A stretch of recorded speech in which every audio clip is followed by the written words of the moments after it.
This is not the only study to look at the arterial walls of those eating plant-based diets.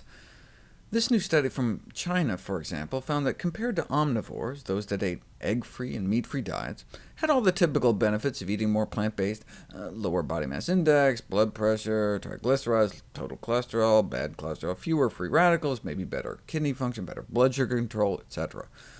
But does all that translate to actual differences in their arteries? Yes, indeed, the omnivores had comparatively thickened arterial linings, all of which suggests about a tripling in their probability of developing cardiovascular disease. They therefore recommend that more vegetables should be eaten instead of meat, and it's never too late to improve one's diet. Having said that, if those on plant-based diets don't get enough vitamin B12, levels of an artery-damaging compound called homocysteine can start to rise in the bloodstream and may counteract some of the benefits of eating healthy.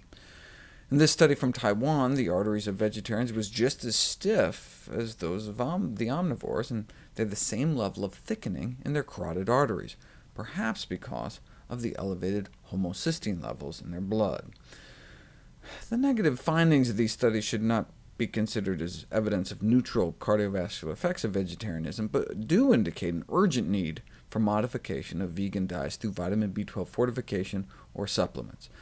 Vitamin B12 deficiency is a very serious problem, leading ultimately to anemia, neuropsychiatric disorders, irreversible nerve damage, and these high levels of artery-damaging homocysteine in the blood.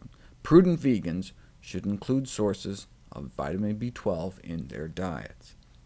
One study of vegetarians whose B12 levels were really hurting even had thicker, more dysfunctional arteries than the omnivores. How do we know B12 was to blame? Well, when they were given B12 supplements, they got better. Their arterial lining started to shrink back, and the proper functioning of their arteries returned. Without B12-fortified foods or B12 supplements, when omnivores are switched to a vegan diet, they develop vitamin B12 deficiency.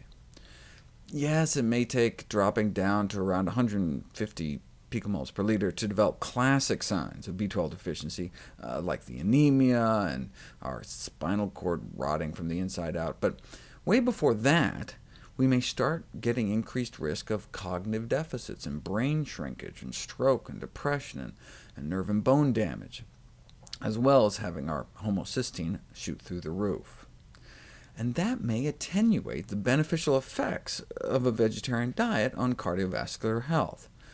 The beneficial effects of vegetarian diets on cholesterol and blood sugars need to be advocated, but at the same time, efforts to correct vitamin B12 deficiency in vegetarian diets can never be overestimated.